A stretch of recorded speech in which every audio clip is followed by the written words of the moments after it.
Georgia, 1978. On a humid summer evening, a family on their first big road trip stopped for a photograph, a perfect, ordinary moment of joy captured on film. They never noticed the small, forgotten boy standing in the shadows at the edge of the frame. For nearly 50 years, that single picture, and the ghost it held, would lie dormant in a family album. This is the story of how that one forgotten photograph, rediscovered by a new generation, would reach across time to solve a decades-old disappearance, bringing a measure of peace to a mother who never stopped waiting, and exposing a pattern of neglect the world had long since chosen to forget. Before I begin, thank you for watching. I'd love to know in the comments where you're watching from, and what time it is there. It means a lot to know you're here, sharing these stories with me. We're in this together. Now let me tell you the story. The summer of 1978 was, for the Holloway family, the summer of the open road. For years, family vacations had been modest. Practical affairs a week at a relative's house, a few days at a nearby state park. But this year was different. With a promotion at the plant for her husband, Michael, and their two children, Angela and Mark, finally old enough to appreciate it, they had embarked on their first great family adventure, a road trip from their neat suburban home in Atlanta down to the sun-drenched, saltwater coast of Savannah. Their station wagon, a behemoth of American steel and fake wood paneling, was packed to the gills with suitcases, coolers, and the infectious, chaotic energy of a family finally realizing a long-held dream. On the third day of their journey, as the sun began to dip below the horizon, painting the vast, humid Georgia sky in brilliant streaks of orange and purple, they found themselves on a lonely stretch of highway, the world outside their windows a blur of dense pine forests and the occasional, flickering sign for a roadside fruit stand. The kids were getting restless in the back seat, their initial excitement having long since melted in the oppressive, pre-air-conditioned heat. It was time for a break. Up ahead, a small independent gas station appeared like a welcome oasis, its single buzzing neon sign casting a warm, inviting glow against the encroaching twilight. It was called Parker's Pit Stop, a relic from another era, a place that seemed to exist outside the relentless march of time. They pulled in, the crunch of the gravel under their tires a satisfying sound. While Michael filled the tank, Angela took the kids inside the small, cluttered convenience store to get sodas. The air inside was thick with the smell of old wood, dust, and the faint, sweet scent of bubble gum. It was a perfect, ordinary moment, the kind that forms the quiet, unremarkable bedrock of family memory. As they came back outside, laughing, their glass soda bottles beaded with condensation, a man who had been filling his own pickup truck nearby smiled at them. He was a friendly-looking stranger, his face weathered and kind. "You folks have a beautiful family," he said with a gentle southern drawl. "You ought to get a picture to remember this trip by." He offered to take it for them. In an era before selfies, this was a common and welcome gesture of kindness. Michael handed the man their 35mm camera, and the family arranged themselves under the warm, buzzing glow of the Parker's Pit Stop sign. They were a perfect portrait of American happiness. Michael with his arm around Angela, both of them beaming with a quiet pride, and the two kids in front, their faces a mixture of goofy, sugar-fueled grins and the slight impatience of children who just wanted to get back on the road. The man snapped the picture, the flash a brief, brilliant pop in the gathering dusk. He handed the camera back with a nod, wished them a safe trip, and drove off into the night. It was a single, fleeting, and completely unremarkable moment. A perfect family photograph, taken by a kind stranger, a simple, happy memory captured forever on a small, rectangular piece of film. The narrator's voice, a steady and somber guide, directs our attention away from the smiling family at the center of the photograph. The real story, the one that would take nearly half a century to develop, was happening not in the warm glow of the neon sign, but in the deep, indistinct shadows at the very edge of the frame. There, half hidden behind a large, red, cylindrical soda machine, stands a small, solitary figure. It is a young boy, perhaps 10 years old, his frame slight, his posture stooped in a way that suggests not relaxation, but a deep and abiding weariness. His face is mostly obscured by the shadows, but what little is visible is a portrait of profound and heartbreaking loneliness. He is not looking at the camera. He is not looking at the happy family. He is staring out at the dark, empty highway, his expression lost and unreadable. He is a ghost at the feast, a silent, unseen witness to a moment of joy that is a universe away from his own. The logo on his t-shirt is faded but just visible, a cartoon raccoon holding a canoe paddle. His shorts are frayed, his sneakers untied. He is a child who seems to have been forgotten, a small human island in the vast, impersonal ocean of the highway rest stop. In the moment, the flashbulb popped, capturing the Holloway family's perfect memory. It also, by sheer dumb luck, captured him.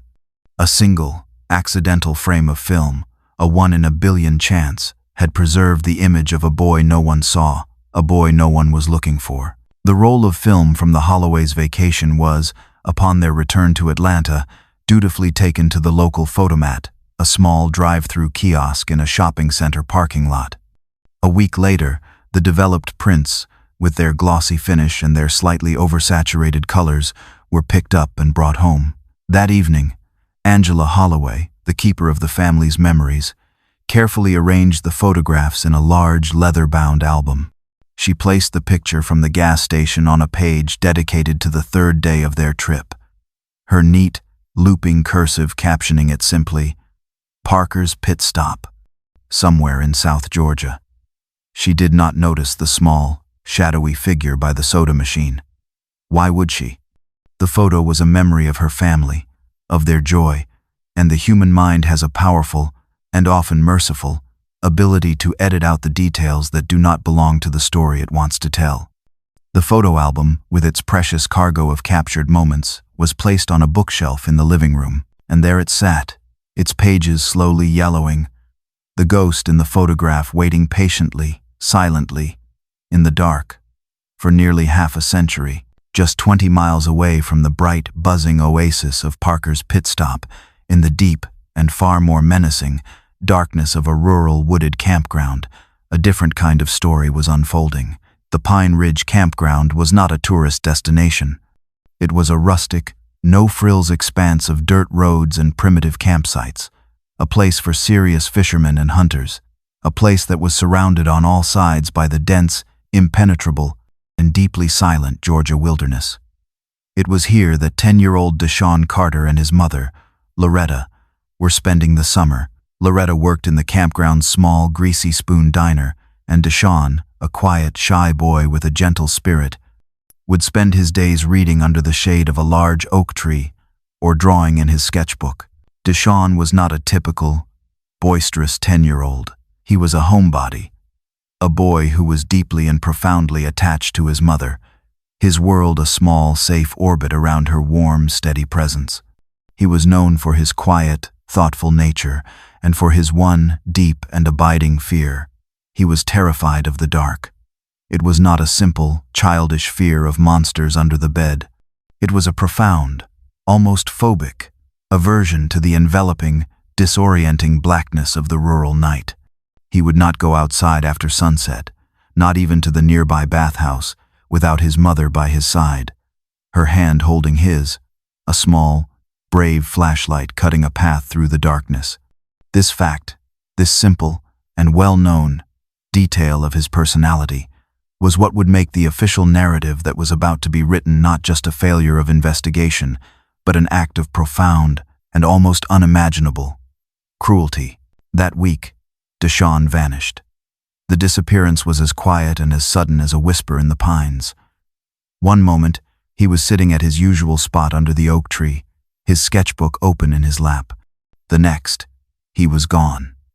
Loretta, her shift at the diner ending, had walked to their campsite to find it empty. His book was there. His half-finished glass of lemonade was there. But Deshaun was not. The initial, gentle wave of a mother's annoyance at a child who had wandered off quickly turned into a rising tide of panic as the sun began to set.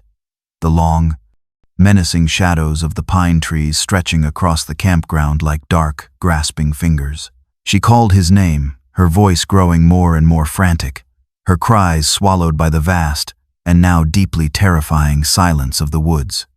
By the time the moon had risen, a pale, indifferent sliver in the black sky, Loretta knew. She knew, with the cold, absolute certainty that only a mother can possess, that her son, her quiet, gentle boy who was so afraid of the dark, had not just wandered off. Something terrible had happened. Loretta Carter's frantic, desperate pleas to the county sheriff's department were met not with the urgency and compassion she had expected, but with a wall of dismissive, patronizing, and systematically indifferent bureaucracy. The two deputies who arrived at the campground late that night moved with the slow, unhurried pace of men who had already decided what this story was about. They saw a frantic, emotional, single black mother, and they saw a missing child in a poor rural setting.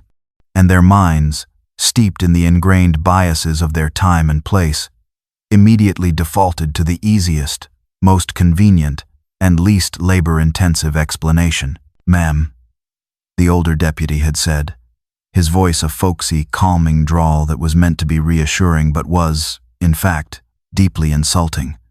"Boys this age, they get a wild hair, they decide to go on an adventure. He's a likely runaway.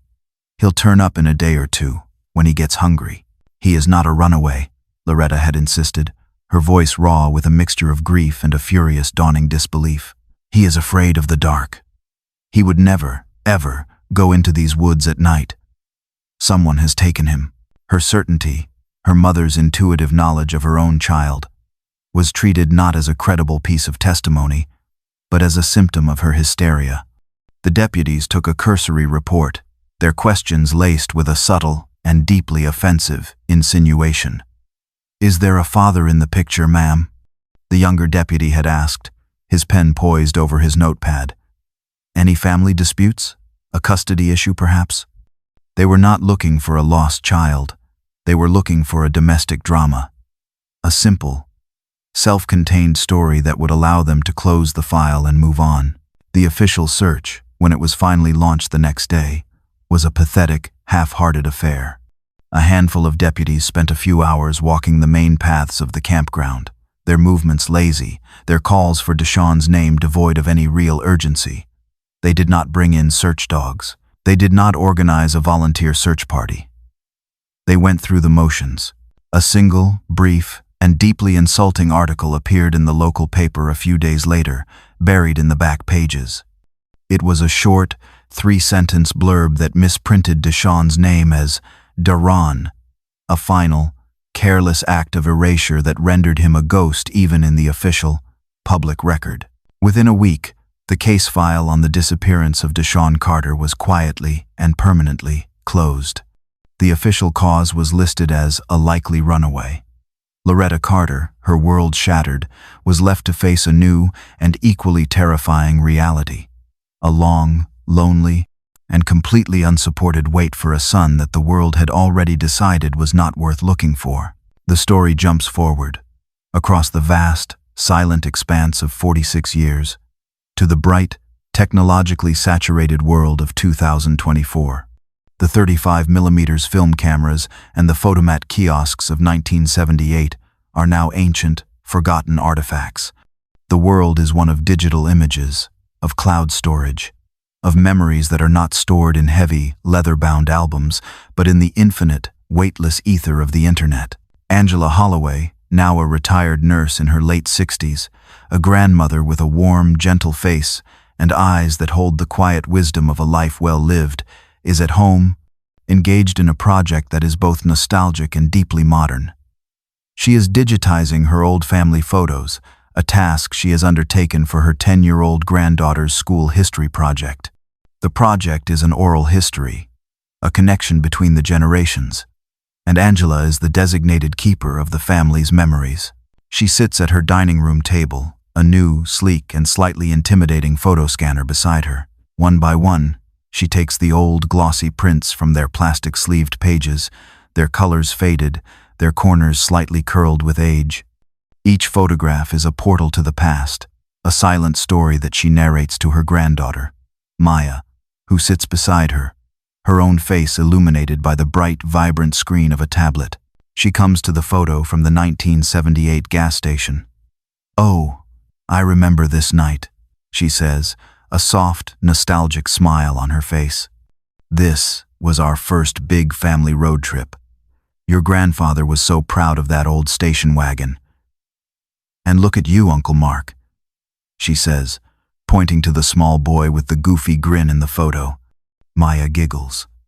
Angela places the photo on the scanner, and a moment later, a bright, digitized version of the past appears on the computer screen. They look at the image together, at the younger, vibrant versions of the people they know and love, and then Maya, with the sharp, unfiltered, and deeply curious eyes of a child, does something that no one has ever done before.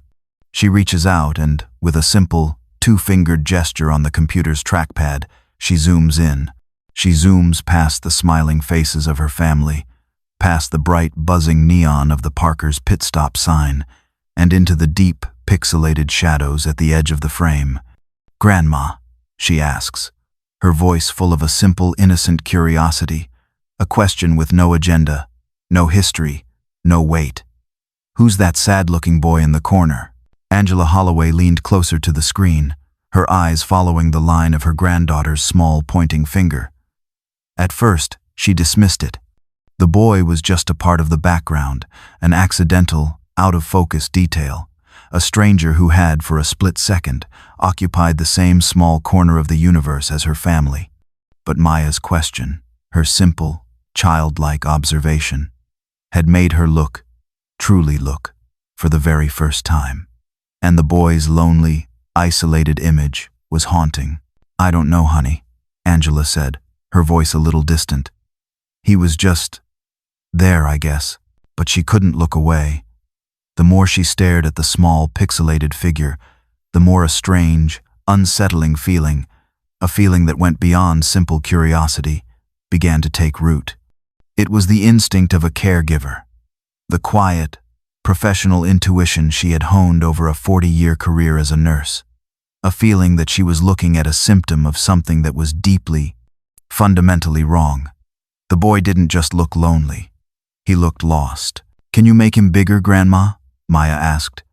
Angela zoomed in further, the image becoming more and more pixelated, a mosaic of tiny colored squares. And then Maya pointed again. "Look, his shirt has a picture on it." Angela squinted. The faded logo on the boy's t-shirt was now just a blurry, indistinct shape. But there was something about it that sparked a flicker of recognition in the deep, crowded archives of her memory. A cartoon animal. A raccoon, maybe? Holding something. A paddle? The image was a ghost, a half-remembered fragment from a story she had heard, or a show she had watched. She spent the rest of the afternoon in a state of quiet, distracted unease. The feeling, the flicker of recognition, wouldn't leave her. Later that evening, after Maya had gone to bed, she found herself sitting in the dark, scrolling through the streaming services on her television. She didn't know what she was looking for. She just knew she was looking for something. And then she saw it. In the Recommended For You section, there was a thumbnail for a recently released and highly acclaimed true crime documentary series. The title was Southern Secrets: The Cold Cases of the Sun Belt. And the thumbnail image was a faded, sepia-toned photograph of a group of smiling children at a summer camp. And on the sign behind them, clear as day, was the camp's mascot, a cartoon raccoon holding a canoe paddle. A cold, electric jolt, a feeling of profound and deeply unsettling connection, shot through her. It was the same logo. She was sure of it. The decision to send the email was one that Angela Holloway wrestled with for 2 full days. It felt, on the one hand, like a profound and possibly crazy overreaction.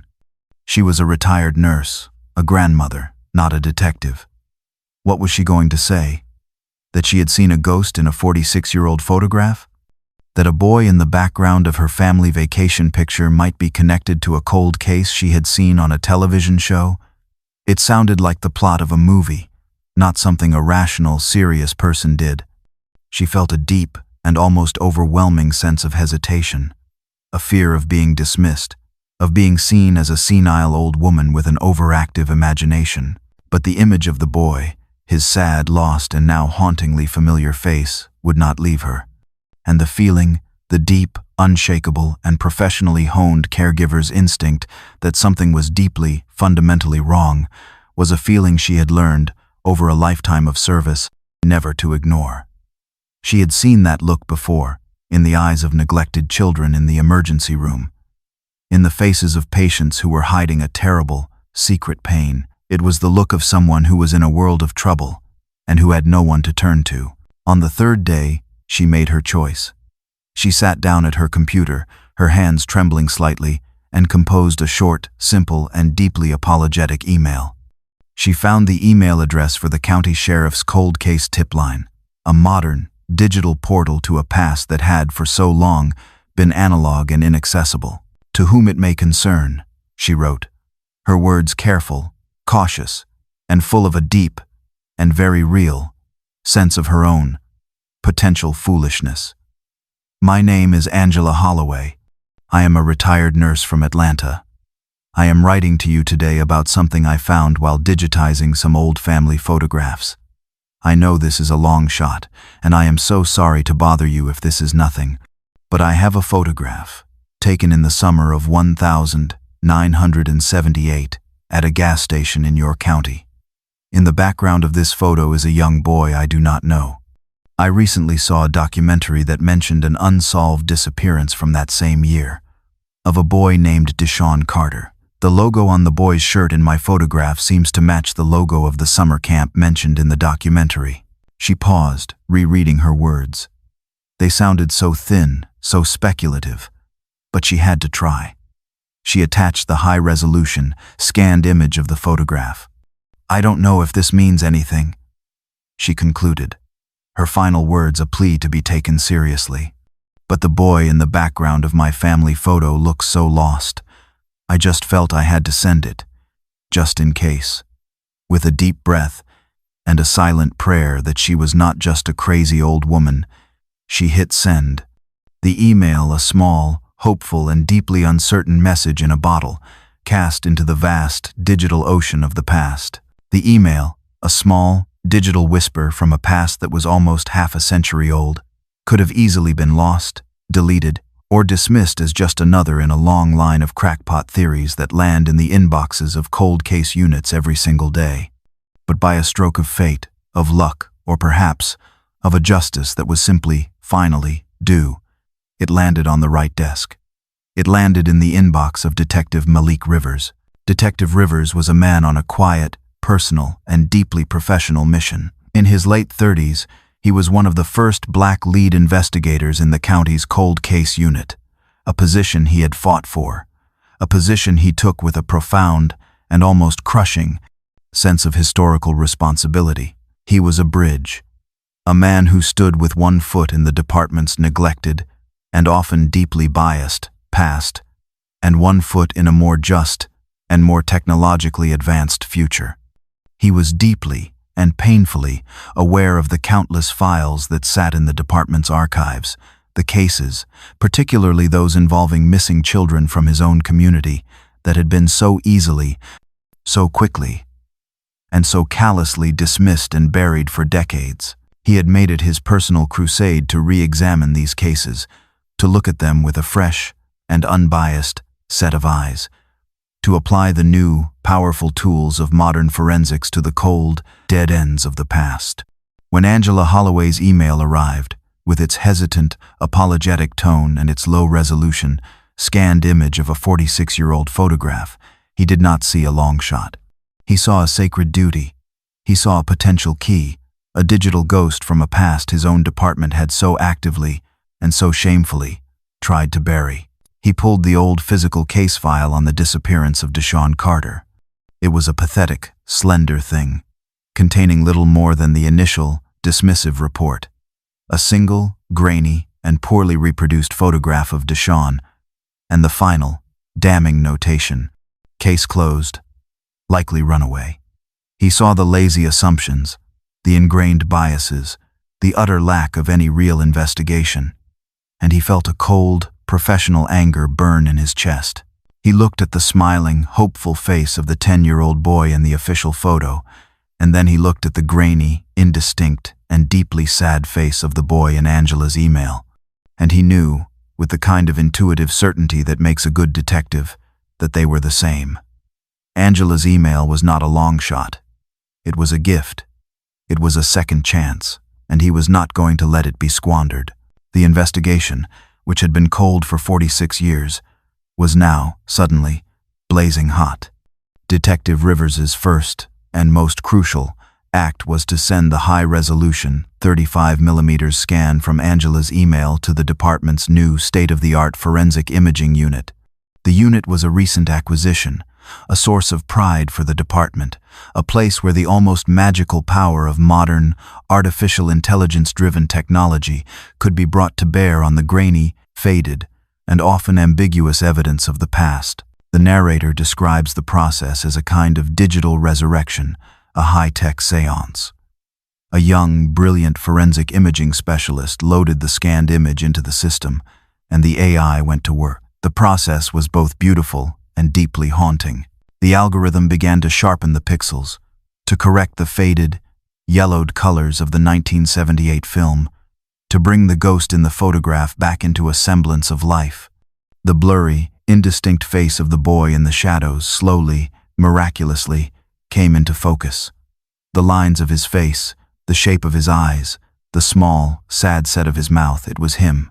It was, undeniably, Deshaun Carter. The AI cross-referenced the newly sharpened image with the old, grainy photograph from the original missing persons file, and the facial recognition software returned a match probability of 98.7%. But the AI, in its relentless and deeply unemotional analysis of every single pixel in the photograph, found something more. It found something that no human eye could ever have detected. In the bright, polished, and curved chrome bumper of an old Ford pickup truck that was parked just behind Deshaun, the AI found a faint, distorted, and almost invisible reflection. In that reflection, warped by the curve of the metal, was a partial image of a license plate from a car parked on the other side of the truck. The image was a mess, a jumble of distorted, unreadable letters and numbers.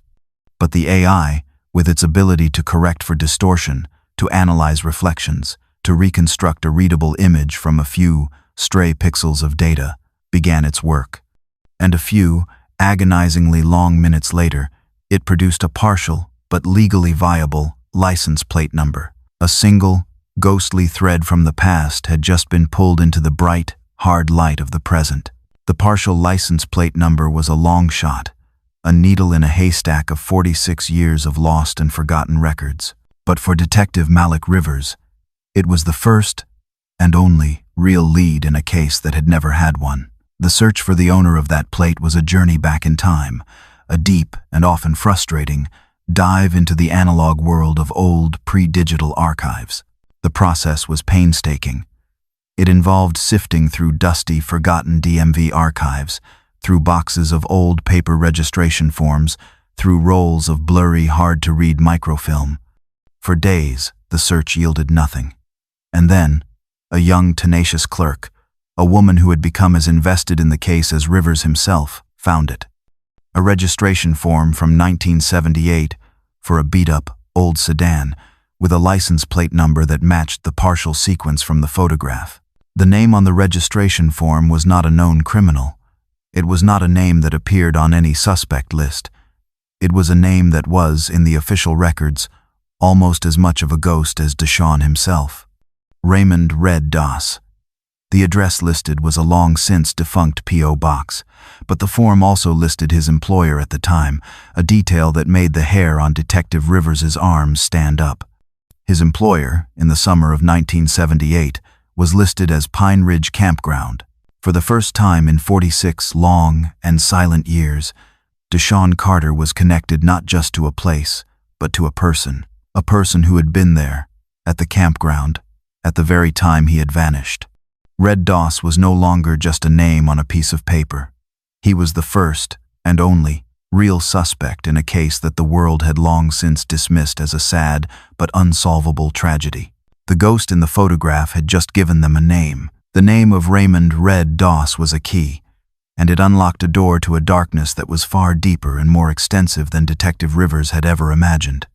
He began a new and much more urgent investigation, not into the disappearance of Deshaun Carter, but into the life of the man who was now his prime and only suspect. The search was a difficult one. Doss was a transient, a man who had lived on the margins of society, moving from one low-wage, off-the-books job to another, his life a series of temporary addresses and forgotten employers. But Rivers was a relentless investigator. He began to dig into the work history of Red Doss, and as he did, a chilling and deeply, profoundly disturbing pattern began to emerge. He discovered that Doss had worked as a groundskeeper, a handyman, a cook, at 3 other rural campgrounds and youth camps throughout the South in the late 1970s and early 1980s. And at each of those locations, a young, black child had, according to the old and long-forgotten records, disappeared. The cases were a heartbreaking carbon copy of Deshaun's. In a small, rural town in Alabama in 1980, an 11-year-old boy had vanished from a summer camp where Doss was working as a cook. The official cause was listed as a runaway. In Louisiana, in 1982, a 9-year-old girl had disappeared from a state park where Doss was employed as a seasonal groundskeeper. She, too, was labeled a runaway. The narrator highlights this as the true systemic crime, a crime that was far bigger than the actions of a single, evil man. The pattern of neglect, of racial bias, of a system that was so quick to dismiss the lives of poor black children, was the thing that had allowed a predator to move, invisibly, and with a horrifying, murderous impunity, through the most vulnerable communities of the South for years. Each case had been treated as an isolated, local tragedy, a sad but ultimately unremarkable story of a troubled child from a broken home. No one had ever connected the dots. No one had ever looked for a pattern. Red Doss had been a ghost, a predator who was protected not by his own cunning, but by the profound and deeply ingrained indifference of the very system that should have been hunting him. The investigation, which had begun in the clean, sterile, and digital world of a forensic imaging lab, now had to move back into the physical world, back to the place where the story had begun. The old Pine Ridge campground. The place was no longer a functioning campground. It had been closed for decades, the land sold and resold, its small wooden cabins and its once busy diner now just rotting, skeletal remains, being slowly and inexorably reclaimed by the relentless and deeply indifferent Georgia wilderness. Detective Rivers and a team of forensic investigators traveled to the site, armed with old maps of the campground, the new and deeply damning evidence of Red Doss's employment, and the faint, but now very real, hope of finding something, anything, that would tell them the story of Deshaun Carter's final days. The scene that greeted them was one of profound and deeply melancholic decay. The old, welcoming sign for the campground was gone, replaced by a rusted no trespassing sign that was riddled with buckshot. The dirt roads were overgrown, the campsites now just clearings in a forest that was quickly forgetting they had ever been there. The air was still, the only sound the rustle of the leaves in the wind and the distant cry of a hawk circling high above. It was a place where a story and a life could easily and permanently be lost. They were not looking for a body. After 46 years, the chances of that were almost zero. They were looking for an echo. They were looking for an artifact. They were looking for any small, forgotten piece of a 10-year-old boy's life that might have survived the long, slow, and unforgiving passage of time. It was an archaeological dig, a search for a truth that had been buried not by a killer, but by time, by nature, and by a profound and deeply human act of forgetting. For 2 long and largely fruitless days, the forensic team combed the overgrown 50-acre site of the old campground. The work was slow, methodical, and deeply discouraging. The forest had done its work well, covering the sins of the past with a thick green blanket of leaves, vines, and undergrowth. And then, on the third day, they found it. The discovery was made by a young, sharp-eyed forensic technician who was searching a particularly dense and long-forgotten area behind the rotting, collapsed structure of the old camp diner. The area had been used as an informal dumping ground, and it was littered with the rusted, decaying debris of the camp's past. And half buried in the dirt and the leaves, beneath a cluster of old, rotted, and long-forgotten picnic tables, she saw a flash of rusted red metal. Carefully, she began to excavate the object. It was the rusted, skeletal frame of a child's bicycle, and a few feet away, her metal detector began to scream. She dug into the soft, loamy earth and uncovered a small, tarnished, and deeply, profoundly heartbreaking object. It was a small, silver, pendant necklace, the kind a child might win at a county fair. It was engraved with two, simple and now faded, initials, D.C. It was the echo they had been searching for. It was the physical, tangible proof that Deshawn Carter had been here, in this forgotten, lonely place. A forensic team, working with a care and a precision that was a universe away from the lazy, dismissive investigation of 1978, was able to pull a faint and legally viable DNA trace from the protected crevice of the pendant's clasp. The lab worked quickly, and the results came back with a quiet, somber, and absolute certainty. The trace was a familial match to a sample that had been provided by Deshawn's elderly and still waiting mother, Loretta Carter. The circle was now complete. The ghost in the photograph had a name, and that name now had a place. Detective Malik Rivers knew that the next, and most important, act of his investigation would not take place in an interrogation room or a courtroom. It would take place in the small, quiet, and deeply patient living room of Loretta Carter. He did not go to her with the grim, clinical, and ultimately heartbreaking forensic report. He did not go to her with the cold, hard facts of her son's case being, in the language of the law, resolved. He went to her with a single, precious, and deeply powerful piece of evidence, a piece of evidence that was not about death, but about life. He went to her with a newly printed, fully restored, and vibrantly colored version of the Holloway family photograph.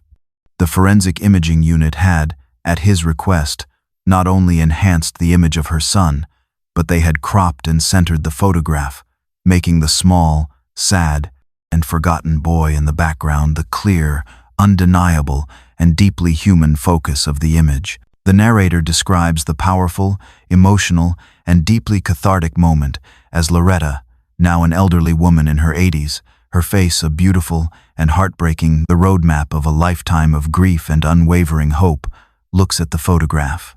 For the first time in 46 years, she is seeing her lost baby not as a faded, black and white image from a missing persons file, not as a ghost in her own, aging memory, but as he was in his final, living hours. "That's my baby," she whispered, her trembling hand reaching out to touch the image of her 10-year-old son's face, tears she hadn't shed in decades finally, and freely, streaming down her face. "That's my Deshawn." She looked at the background, at the gas station, at the dark, empty highway. "I told them," she whispered, her voice a mixture of profound sorrow and a quiet, powerful vindication. "I told them he was still close by." She looked up at Detective Rivers, her eyes full of a gratitude so deep, so profound, that it was a physical, palpable thing in the room. "You didn't just find a picture," she said, her voice now clear and strong. "You found my peace." The final act of the investigation was a quiet and deeply unsatisfying coda. The investigative team, using the name Raymond Red Doss and the partial social security number from his old campground employment records, was able to track him down. He was not a monster to be slain in a dramatic final showdown. He was a ghost himself, a pathetic, withered, and almost completely forgotten old man. They found him, now 83 years old and living under an assumed name, in a low-income, state-run correctional care facility, a place for aging ex-convicts who had nowhere else to go. He was a frail, wheelchair-bound man, his memory faded, his eyes holding no flicker of recognition, no hint of the cold, predatory evil he had once embodied. He was questioned, but the interrogation was a futile exercise. He seemed to have no memory of his time at the Pine Ridge campground, no memory of Deshaun Carter, no memory of any of the other children whose lives had intersected so tragically and so briefly with his own. He never confessed. He never showed a flicker of remorse. He was a black hole, a void. A man whose own evil history had been erased not by a conspiracy, but by the simple and deeply unsatisfying ravages of time. But there would be a form of justice. The district attorney, armed with the undeniable and deeply moving evidence of the photograph, with the chilling, documented pattern of Doss's employment and the disappearances that had followed him, and with the final, scientific confirmation of the DNA from the pendant, made an official, public announcement. There would be no trial. Doss was unfit to stand one, but the case of Deshaun Carter, which had been closed for 46 years, was now, in the official record, reclassified as resolved by corroborative evidence. The runaway label, the lie that had haunted his mother for a lifetime, had finally and officially been erased. The story of the photograph, of the ghost in the frame, and of the decades-old mystery it had solved, became a local and then a national sensation. It was a story of a 1 in a billion chance, a story of the power of a single, preserved memory. But it was also a story of a deep and deeply shaming, systemic failure, a story that forced the state of Georgia and the nation to confront a history of racial bias and neglect that had, for generations, treated the lives of children like Deshaun Carter as disposable, as forgettable. The new and deeply moved sheriff of the county held a press conference, at which he made a formal, public apology to Loretta Carter and to the community for the decades of official indifference that had allowed her son's case to go cold, and he announced a new and deeply significant initiative, started and to be led by Detective Malik, a full-scale, systematic re-examination of all the cold cases of missing minority children from that era, the cases that had been so easily and so callously dismissed as runaways. The story concludes months later at a quiet, somber, and deeply moving memorial dedication. A new, simple, and elegant granite monument has been erected in a small, peaceful park, a monument dedicated to the forgotten missing children of the South. And on that day, for the first time, two families, the Holloways and the Carters, two families from different worlds, a generation apart, now forever and inextricably linked by a single, accidental photograph taken at a long-gone gas station almost half a century ago, met. Angela Holloway and Loretta Carter, two women who had, in their own, very different ways, been the keepers of a secret, stood together, holding a single, beautifully framed copy of the photograph. The local news headline from that morning's paper read, "Old family photo brings justice for boy lost in 1978. It was a testament to the fact that sometimes, the smallest, most forgotten moments, the ghosts at the edge of the frame, hold the power to heal the deepest wounds, to connect us across the vast, silent expanse of time, and to bring a measure of peace, even after decades of silence. Thank you for watching."